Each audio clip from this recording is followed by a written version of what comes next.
Pemirsa, Anda masih menyaksikan Breaking News TV One memilih pemimpin DKI Jakarta. Selain Bang Yos dan juga dari teman-teman dari Bapak dari lembaga survei, sudah kedatangan tamu lagi kita di sini lagi. Ya, ada Pak Iwan. Pak Iwan ini adalah salah seorang nelayan di Jakarta ya. Pasti ya. Mewakili nelayan Pak ya, kira-kira begitu Pak ya. Nah ini kan sudah dapat nih Pak ya, Pak Iwan, hasil hitung cepat. Nah respon atau reaksi Pak Iwan nih, ada pemimpin baru nih, calon pemimpin baru. Bagaimana Pak Iwan melihat ini dulu?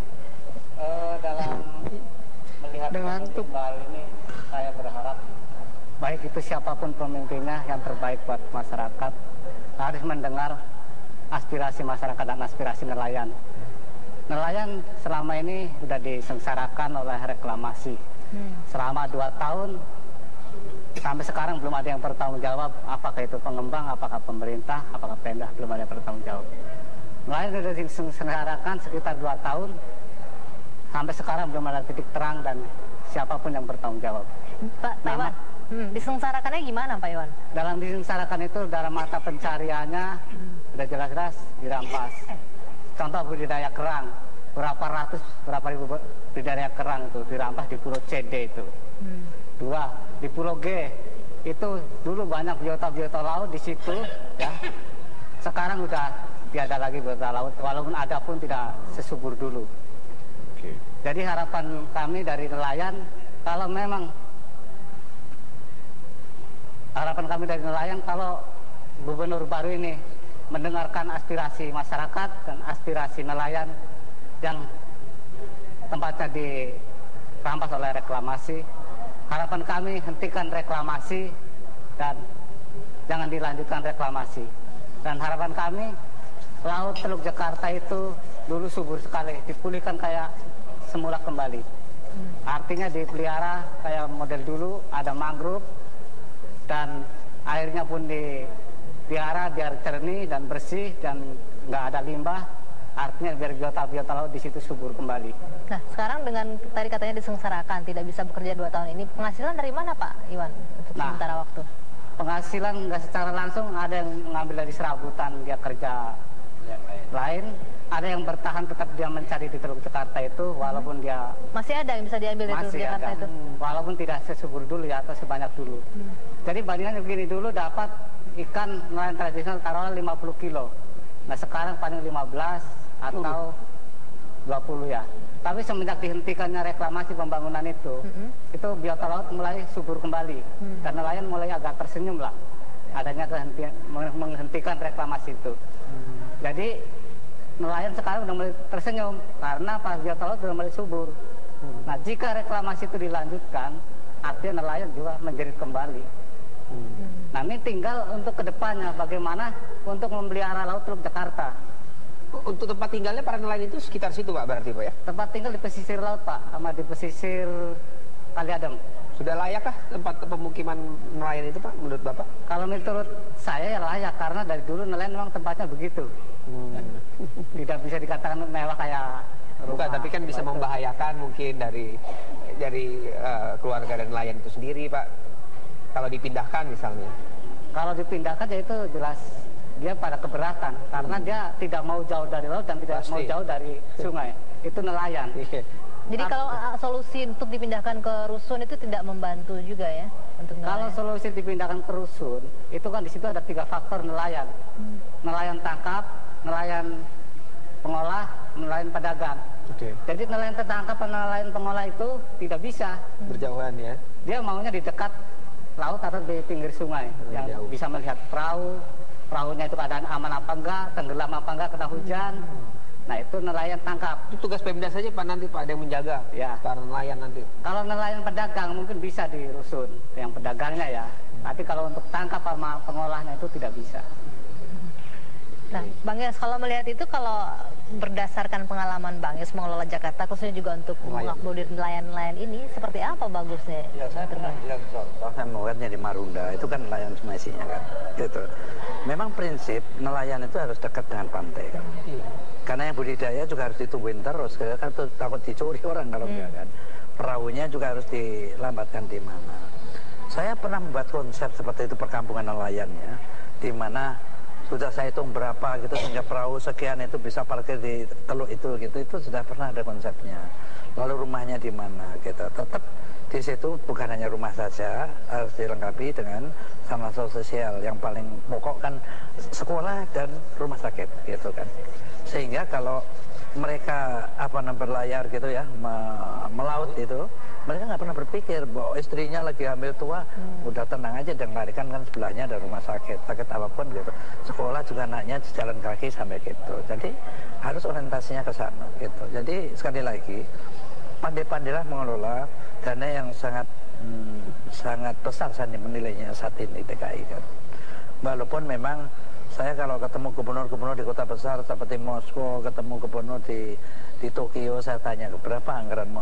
Padahal ini cerita ini waktu di era 15 tahun lalu kan gitu. Dia ngomong sama saya kalau saya rupiahkan itu kira-kira 100 triliun ibu kota itu, dan itu partisipasi pusat besar sekali. Nah di Jakarta ini amat kecil partisipasi pusat, bahkan pendapatan yang di Jakarta disedot ke atas. Kembali lagi Pak, waktu Bapak mengatakan bahwa Bapak akan mendesain untuk nelayan seperti itu, kemudian kendala saat itu di Bapak apa sehingga belum terrealisasi? Ya karena biaya sekali lagi kan. Biaya kan. Dan saya kan hanya bertahap kan, memberikan contoh saja gitu. Ini kita mulai kan, harusnya terus diteruskan kan sama pengganti-penggantinya gitu. Jadi ini kan termasuk masyarakat yang di kelompok di bawah kan. Ini harus diangkat prioritas gitu anunya. Mereka itu yang dianukan kan itu tadi kebutuhan kan. Kalau aku melaut itu gitu. Nah Bang Yos, kalau menurut Anda konsep reklamasi yang sempat akan dijalankan ini tidak mengakomodir, tidak mensejahterakan nelayan juga? Kecuali itu tadi kalau pemerintah daerah bernegosiasi dengan para pengembang itu harus ada sekian hektar lahan untuk nelayan. Kan tadinya lautnya di sini tuh ditutup kan, pindah ke sana kan. Artinya kenapa ini nggak dipindahkan ke sana gitu, didekatkan ke laut, tetap harus di pantai dia. Gitu kan. Tapi tidak dilakukan dengan konsep reklamasi sekarang. Nah kan ada hitungannya sebenarnya kan. Kita bisa ngitung itu. Sekian puluh hektar itu kira-kira dia akan dapat keuntungan berapa gitu. Masa iya sih kalau sekian hektar untuk pengembangan nelayan itu, yang untuk perumahan, yang untuk sekolahan gitu. Tapi memang mesti rumah susun kan, supaya tidak terlalu banyak lahan yang dipakai. Ada sekolahan, ada rumah sakit, selalu impiannya harus seperti itu gitu, sehingga mereka itu tenang. Dengan APBD yang sekarang bisa menurut Bang ya? Saya rasa bisa. Bisa ya. APBD plus selalu dengan swasta kan, swasta. Jadi kasarnya gini, lah memimpin itu kayak Robin Hood lah, ini yang kasarnya sekali lagi kan.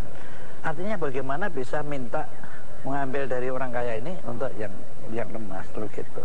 Karena itu saya tarif air minum kan nggak sama. Di tempat tertentu nyaris gratis ya, hanya 50.000 saja. Tapi pada daerah elit bisa ribuan bayarnya 1 meter kubik, padahal sesama DKI. Tapi pemimpin itu kalau tidak banyak ngomong, diam aja, orang juga nggak komentar kan. Karena saya sudah meyakini, kan saya hitung. Kalau di orang-orang di Pondok Indah itu tak kenakan sekian per meter kubiknya, dia satu hari berapa, kita hitung satu keluarga misalnya 5, berapa itu dia akan habis berapa dia kan gitu. Saya yakini nyuci Ferrarinya juga masih pakai air bersih itu. Dan nyatanya setelah saya luncurkan diam aja, asal kita jangan banyak ngomong gitu kan. Terus jadi intinya yang kaya ini mensubsidi ini.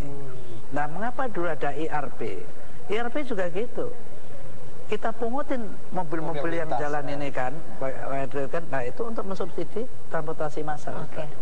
Kira-kira pintarnya yang mencari itu ya. Nah sekarang kita ke Mas Dodi nih, sebelum minum. Bicara soal mesin nelayan ya. Nelayan ini, soal nelayan. Tadi kalau kita lihat dari indikator, melihat untuk wilayah Jakarta Utara nih, karena kita lihat banyak nelayan ada di sana.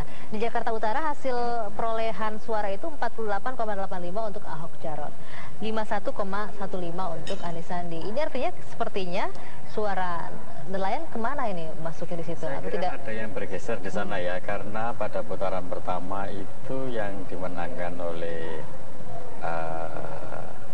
Ahok Jarot itu Jakarta Barat dan Jakarta Utara. Berarti kalau kemudian sekarang itu ternyata terbalik, yang memenangkan Anies, berarti mungkin ada pembalian di sana beberapa hal, dan terutama di sana itu salah satunya adalah kelompok nelayan mungkin mulai berbalik. Yang tadinya itu berharap, kemudian mereka menjadi tidak berharap. Artinya kan bisa jadi pilihan yang ke Anies Sandi itu bukan pilihan murni aslinya, tetapi kemudian untuk menghindari kesengsaraan, maka kemudian tidak memilih gitu ya? yang incumbent, karena itu kemungkinan mereka juga tidak akan merasa bahwa akan tertampung juga kepentingannya. Saya kira ada unsur itu sebagian, karena di sana itu kelompok salah satu yang terbesar adalah nelayan.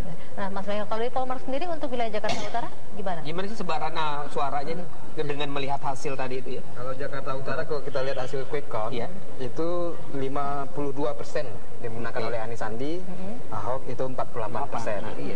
Kita ketahui di putaran pertama memang itu Ahok menang besar di Jakarta Utara.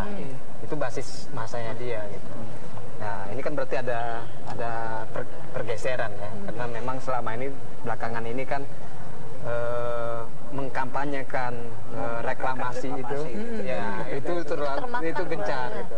Karena memang kita lihat di hasil survei juga, makanya ini kan semuanya kan memang bagaimana strategi pemenangan ini ya, karena banyak hal. Jadi suatu kemenangan itu tidak hanya bergantung pada satu faktor, banyak faktor, termasuk juga partai, apa keinginan masyarakat. Nah, di survei kita menunjukkan bahwa 60%-an itu sebagian besar masyarakat ya memang tidak menginginkan reklamasi gitu.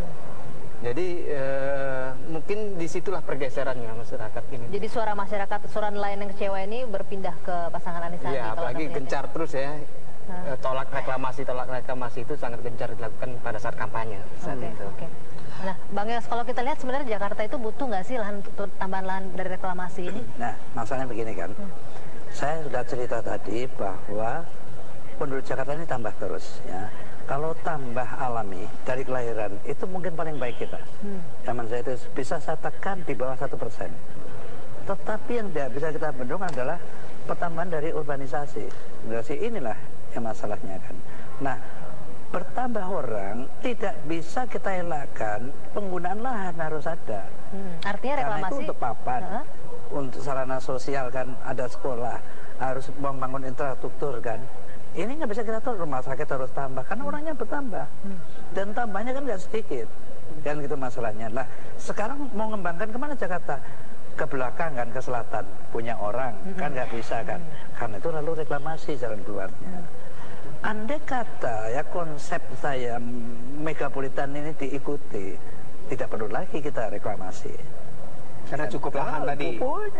Nah, tapi kan kondisinya tidak memungkinkan megapolitan direalisasikan. Dan orang developer nggak akan tahu dia membuat di Jongol di mana, karena apa? Karena diakses transportasi massal itu tadi. Nah, Bang Yos, kondisinya sekarang tidak mungkin megapolitan itu, apakah tetap butuh reklamasi dilakukan atau tidak? Ya, sekali lagi kan saya ngomong ya, kalau reklamasi itu bukan barang tabu karena banyak orang mengatakan gitu. Tetapi tadi dampak harus kita minimize.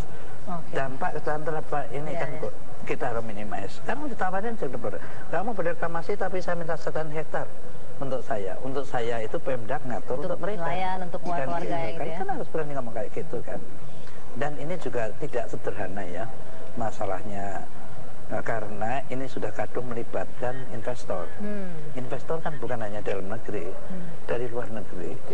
Kalau dulu dia mengucurkan dana sekian juta dolar itu sudah kadang dikucurkan kan karena ada izinnya. Tapi di tengah jalan apapun alasan harus dibatalkan. Nah, artinya kalau di stop memungkinkan nggak? Bagaimana dengan akan mempengaruhi investasi ke Indonesia. Jadi tidak semudah. Artinya saya bukan mendukung diteruskan, tapi harus dipertimbangkan. Baik. Mungkin Pak Iwan juga bisa bertanya langsung kalau ini kepada mantan gubernur, dan ini ada wakil gubernur pemenang versi quick count. Ya, ada Pak Sandiaga Uno yang bergabung. Mungkin nanti Pak Iwan bisa tanyakan langsung, ditagih tadi yang siapapun bisa disibangi juga bisa nanya. Bapak juga bisa nanya, Pak Michael dan Pak Dodi. Kita sapa terlebih dahulu. Selamat malam, Bang Sandi. Selamat malam, Assalamualaikum warahmatullahi wabarakatuh. Waalaikumsalam warahmatullahi wabarakatuh. Sebelumnya kita ucapkan selamat versi quick count, Anda maju sebagai wakil gubernur DKI Jakarta ya. Terima kasih, alhamdulillah. Bang Sandi, apa yang reaksi atau respon ketika Anda tahu pertama kali bahwa hasil hitung cepat pasangan Anies Sandi itu unggul? Apa yang Anda lakukan saat itu? Ya, pertama-tama tentunya bersyukur. Yang kedua, saya langsung bicara sama Mas Anies dan kebetulan waktu itu sama Pak Prabowo juga, adalah bagaimana langsung detik itu juga membangun komunikasi untuk mempersatukan warga Jakarta yang sudah berbulan-bulan terkena dampak pilkada, yang mungkin ada debat yang hangat, ada diskusi yang sengit antara anggota keluarga, pertemanan dan lain sebagainya. Kita bisa mempersatukan lagi dan memastikan bahwa Jakarta tetap dalam suasana yang aman, tentram, damai. Nah, ini yang menjadi keharusan. Oleh karena itu kita langsung ingin membangun komunikasi dengan Pak Basuki, Pak Jarod maupun pendukung-pendukungnya agar hari-hari ke depan ini kita lupakan semua perbedaan. Berbulan-bulan kita lalui, sudah cukup. Sekarang kita pastikan bahwa potensi di Jakarta ini bisa kita bangun bersama-sama. Dan kalau kita bisa bersatu, kita memiliki kesempatan untuk memastikan bahwa Jakarta yang kita cintai sama-sama ini akan jauh lebih kondusif dan bisa lebih baik dan lebih sejahtera. Bang Sandi, untuk hari ini apakah sudah ada komunikasi langsung dengan pihak Ahok ataupun Jarot? Belum ada per malam ini, tapi kami terus mencoba membangun. Kami diberitahu bahwa ada ucapan resmi dari Pak Basuki, dan oleh karena itu kami ucapkan terima kasih bahwa Pak Basuki sudah mengucapkan selamat, dan ini merupakan suatu sifat yang sangat baik ya dalam berdemokrasi, suatu perilaku yang ksatria, dan kami mengapresiasi Pak Basuki, dan kami siap menghadirkan suatu dialog yang mudah-mudahan bisa tentunya membawa suatu komunikasi yang hangat. Dan kita pastikan juga transisi dan program-program yang Pak Basuki sudah jalankan dengan Pak Jarod ini bisa tidak ada terinterupsi, tapi ada transisi yang baik, sehingga yang harus kita hadirkan adalah situasi yang kondusif. Dan saya juga mengingatkan para relawan kita jangan euforia, jangan melakukan aksi selebrasi, tapi kita hargai bagaimana kita bisa langsung merangkul rekan-rekan kita, warga Jakarta yang belum memilih Anies Sandi saat ini, tapi mereka adalah saudara kita juga. Jadi itu yang harus menjadi prioritas dalam hari-hari ke depan ini, adalah membangun kebersamaan. Sandi, kalau kita tadi sudah mendengarkan apa kata nelayan, kata pedagang, kemudian kata warga Jakarta yang tinggal di Rusun, Marunda, mereka akhirnya mencatat seluruh janji-janji Anies Sandi. Mereka meminta janji-janji itu segera direalisasikan. Adakah prioritas atau yang dilakukan dalam 100 hari kerjanya Anies Sandi mungkin, atau dalam berapa hari atau 1 tahun yang diprioritaskan utama dari janji-janji yang sudah diberikan kepada warga DKI Jakarta? Prioritas kami pertama adalah membangun persatuan, dan rekonsiliasi ini harus segera kami lakukan, dan kami akan menjemput bola. Kami akan tidak menunggu, tapi kami akan menghampiri seluruh elemen masyarakat, pemangku kepentingan yang kemarin ini selama proses pilkada mungkin belum mendukung kami. Kami pastikan bahwa pembangunan ini untuk semua, dan Anies Sandi hadir sebagai pemimpin bukan hanya untuk sebagian golongan, tapi untuk semua, berdiri tegak di tengah. Kedua, kami sudah luncurkan program 100 hari kita, di mana kita garis bawahi untuk peningkatan lapangan kerja, kesejahteraan. Ada beberapa program yang alhamdulillah diterima secara antusias oleh warga. Program OKOC itu betul-betul diminati, dan per hari ini sudah menembus angka 12.000 peserta. Jadi penciptaan lapangan kerja ini akan menjadi prioritas bagi kami di bukan hanya 3 bulan ke depan, tapi kita lihat program 1 tahun, dan kita pastikan bahwa lapangan kerja akan tercipta sehingga pengangguran akan semakin menurun, usaha kecil bisa bertumbuh. Juga kita ingin menghadirkan sebuah sistem pendidikan yang bisa lebih berkualitas dan tuntas. Nah, itu kita punya program dengan KJP Plus. Ada juga program-program yang lain yang sudah kita luncurkan berkaitan dengan biaya hidup yang lebih terjangkau. Rumah dengan DP 0 rupiah menjadi suatu hal yang sangat mendesak, dan kita harus lakukan komunikasi dengan pemangku kepentingan seperti DPRD, karena kita harus menghadirkan payung hukumnya, yaitu Perda. Nah, ini yang di awal kami harus pastikan kita memiliki rencana yang jelas, terkomunikasikan dengan baik, dan kita ingin adalah suatu proses transisi yang betul-betul bisa terbuka, transparan, masyarakat bisa berpartisipasi dan memberi koreksi, dan kita hadirkan program-program yang baik yang dimiliki Pak Basuki tentunya bersama Pak Jarod akan dilanjutkan dan diperbaiki. Kita jangan sampai karena ganti pemimpinnya program-program yang sudah berjalan baik itu kita ganti karena pemimpinnya berganti. Begitu yang akan kami fokuskan. Program yang baik dilanjutkan tadi katanya Bang ya. Program yang baik dari gubernurnya sebelumnya akan dilanjutkan. Nah, Bang Sandi, ini tadi salah satu yang menjadi bagian program yang dikampanyekan juga oleh Anies Sandi adalah menolak reklamasi ya. Nah, kebetulan di sini di studio kita sudah ada salah satu perwakilan lain, ada Pak Iwan. Pak Iwan mungkin ada yang ingin disampaikan atau ada yang ditanyakan atau ada yang ingin ditagih begitu ke Bang Sandi. Silakan Pak Iwan. Atau ini pilihannya Pak Iwan. Selamat malam Bang Sandi. Jadi kami dari nelayan. Apa kabar Pak Iwan? Saya Iwan lagi, Ketua KNT Nelayan Tradisional, mau menagih janji dari kampanye-kampanye Bang Sandi. Jadi harapan kami dari nelayan, hentikan reklamasi, peliharakan Laut Teluk Jakarta biar subur kembali, kembalikan semula kayak ada mangrove apa, diadakan kembali.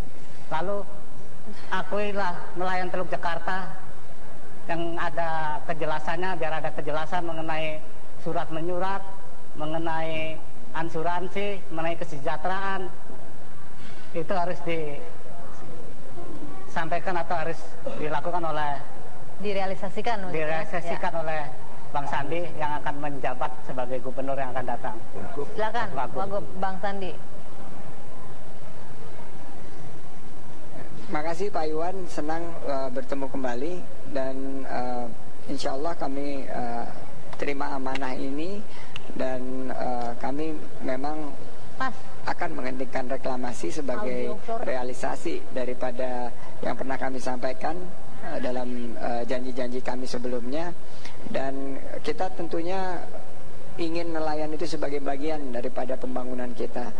Nelayan yang ada di pesisir Jakarta adalah merupakan warga Jakarta juga.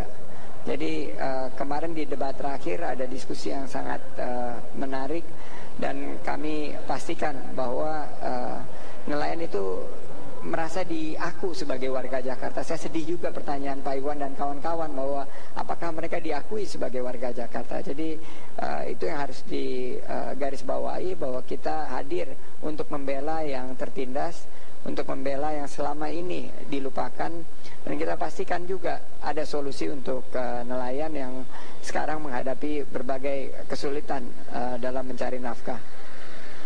Ya, terima kasih Mas Sandi. Harapan kami reklamasi harus dihentikan di Teluk Jakarta. Oke, itu harapannya nelayan, Bang Sandi, reklamasi dihentikan. Tapi Bang Yos tadi memberikan masukan, sebenarnya reklamasi ini juga bisa dibutuhkan ya Bang Yos ya, untuk menambah lahan di Jakarta yang kurang. Apalagi ditambah ada program rumah tadi ya. Program rumah dengan DP 0%. Asal juga ini, maksud saya juga janganlah untuk kelompok tertentu saja penambahan itu. Gitu. Oke. Ya, harga mati 30% harus hijau, itu satu. Nah, selebihnya itu harus bisa ada keseimbangan itu tadi. Nelayan di antara lain harus dapat porsi. Oke. Artinya Bang Sandi, reklamasi bisa saja dilanjutkan asalkan memikirkan nasib nelayan dan juga kondisi lingkungannya. Bagaimana? Ya, terima kasih Bang Yos. Masukan Bang Yos waktu kami menghadap Bang Yos sangat berguna. Saya dan Anies waktu itu beruntung sempat diskusi sama Bang Yos di kediaman Bang Yos, dan banyak masukan-masukan yang ternyata memperkaya pemikiran-pemikiran kami dalam putaran kedua kemarin. Jadi yang pertama kita tangkap juga bahwa dalam membangun itu harus ada keberpihakan, dan kita harus kita pastikan dulu ada. Dan saya sepakat bahwa reklamasi yang ada sekarang ini sangat tidak berpihak kepada nelayan, tidak berpihak kepada warga kebanyakan. Jadi oleh karena itu kami mengambil posisi untuk menghentikan reklamasi. Di kota-kota lain di dunia ada reklamasi, baik itu di Hong Kong, di Boston, di Singapura. Tapi harus siapa dulu lahan ini dibangun, untuk apa dan untuk siapa. Nah setelah itu kita perhatikan juga setelah berkoordinasi dengan pemerintah pusat tentunya, ya kita harus pastikan bahwa warga kebanyakan adalah yang menjadi penikmat daripada program-program yang tentunya harus berpihak kepada rakyat kebanyakan, rakyat kecil. Nelayan selama ini merasa tidak diperhatikan. Nah ini yang harus juga menjadi bagian daripada pembangunan pesisir Jakarta ke depan. Nah, Pak Iwan, kalau seandainya reklamasi tetap dilanjutkan dengan memikirkan keberadaan nelayan dan juga biota lautnya, gimana? Nelayan bisa menerima? Jadi kalau reklamasi dilanjutkan di Teluk Jakarta itu kan akan direncanakan reklamasi ada 17 pulau. Kalau memang itu dilanjutkan berarti Teluk Jakarta habis kena reklamasi semua. Artinya nelayan dengan sendirinya akan terusir, walaupun tidak diusir ya. Dia akan dengan sendirinya akan pergi dengan sendirinya karena sudah nggak ada mata pencarian di situ. Mata pencarian lahan pencarian juga dirampas.